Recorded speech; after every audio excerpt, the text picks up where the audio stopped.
Anyone can be a leader, but without the right skill set, they won't be a leader for very long. Hey leader, David Burkus here, organizational psychologist and author of 4 best-selling books on helping leaders and teams do their best work ever. And here we're really talking to leaders and aspiring leaders about how you can be your best leader ever.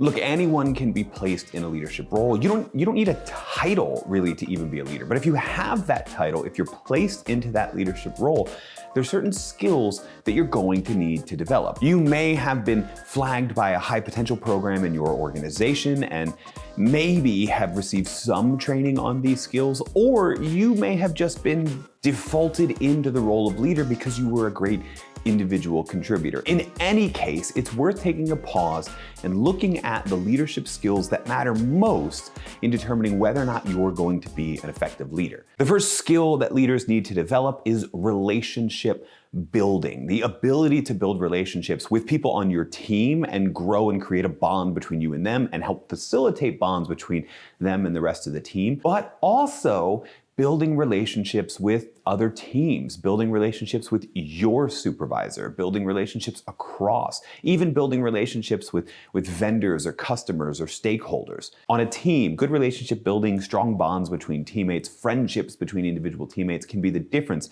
between a highly engaged and high-performing team and one that is merely mundane and meh. But as that team operates with other teams, as that team receives work from some internal teams, hands it off to a customer or some other internal customer, as you as a leader need to be interacting with the leaders of other teams, relationship building becomes almost more important, because when you don't have a given structural authority, your ability to build rapport, to signal warmth and competence, to get people to know, like, and trust you matters even more, so that you can get your team the things they need access to that you don't have the authority to get them access to. And that's going to make an even bigger difference in whether or not they become a high-performing team. The next skill that leaders need to develop is creative thinking. Solving problems is really the foremost responsibility of a leader. In a knowledge work economy, almost all of us are tasked with solving problems, either finding a way to create value and hence solve the problem of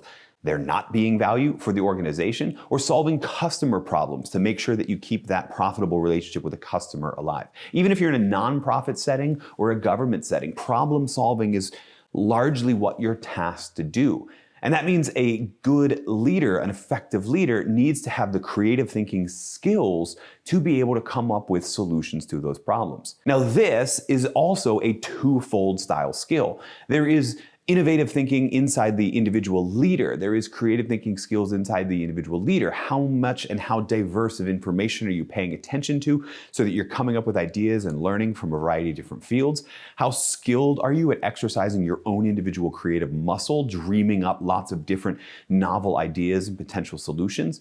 But then there's also the element of leading a team through the creative process, knowing what stage, like idea generation or what we might call divergent thinking, or convergent thinking, narrowing down those options and finding the solution of best fit. A smart team leader, an effective team leader, a creative or innovative team leader needs to take their team through that whole process, which means knowing what stage you're in and also what stage is best. Sometimes that even means not jumping in to coming up with ideas right away, but recognizing that your team needs to understand the problem more and sending them out on research assignments that'll help you and the whole team brainstorm better when they come back. So creative thinking just isn't an individual skill that leaders need.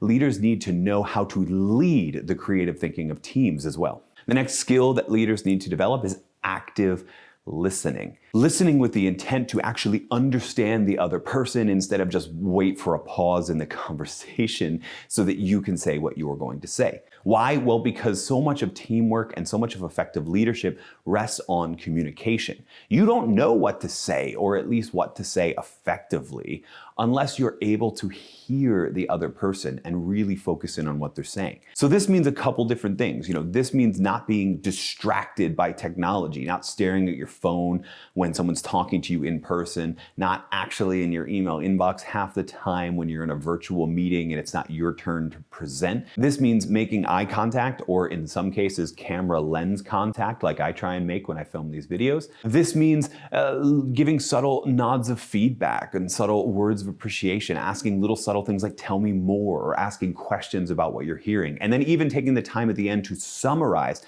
what you just heard before you spout off what you wanted to say or what you think is the best response. Leaders are great communicators, and active listening is the core of great communication. And it can be the difference between a team that is able to communicate and collaborate well and a team that just shouts their ideas at each other and continues to ignore the ideas of everyone else on the team. The fourth skill that leaders need to develop is critical thinking, really decision making as a skill. This pairs with creative thinking. We do need to be thinking about all sorts of possible solutions and coming up with novel solutions to certain problems, but we also need to be able to do the analysis of making sound, logical decisions. Leaders, much more than individual contributors, are tasked with decision making, and often they're tasked with making decisions where the most logical thing to do may actually be unpopular, maybe counterintuitive, might even have some negatives, but is still the net positive best decision.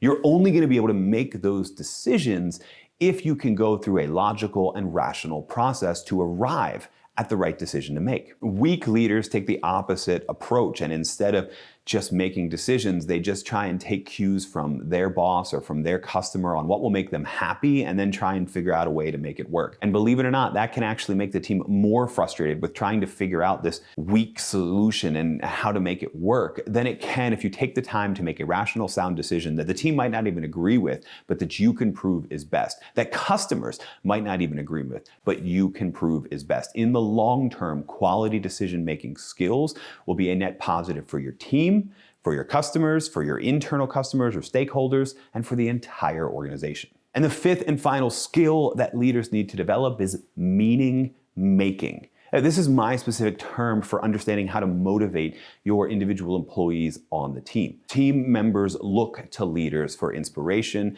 for motivation, but that requires leaders who understand their people and understand what drives each individual person. It also requires a leader who's willing to take that broader organizational mission and bring it down or bring it to the level of those individuals. It requires a leader who can make meaning out of a broader mission or vision statement and connect that to what drives each individual person. Yes, you're a team leader, but motivation is individual. And that means you make meaning by learning how to speak purpose on an individual level and not just regurgitate the mission statement or the core values. And if you're familiar with me and my work in this channel, then you know one of the easiest ways to make meaning on a team is to help your team, help those individuals answer the question, who is served by the work that we do? Who are we fighting to help, fighting to provide justice for or revolution for? All of those sort of questions get at the core of what people are truly motivated to contribute to. And as you get to know your people, you're going to get to know how to answer that question in a way that really inspires them. And whenever I talk about leadership skills, I'm often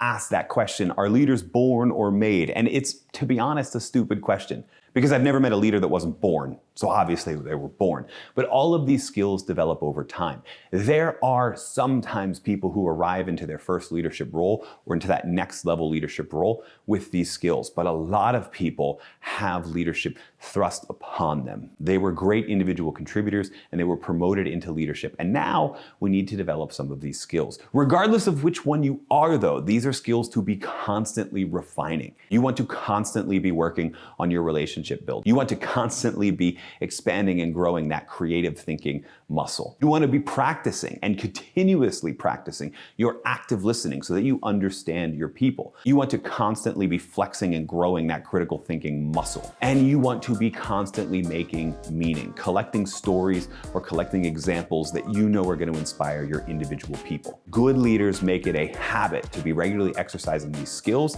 so that they can be the best leader they can be and they can lead a team that can do their best work ever. Oh, and one more thing. We just gave you a list of skills you want to develop as a leader, and we talked about the importance of working on them regularly. But if you're at a loss for how to regularly develop your leadership skills, then you're going to check out this episode, sort of a companion episode on how to develop leadership skills. even if you're not in a leadership role. Go ahead, leader. Check that video out.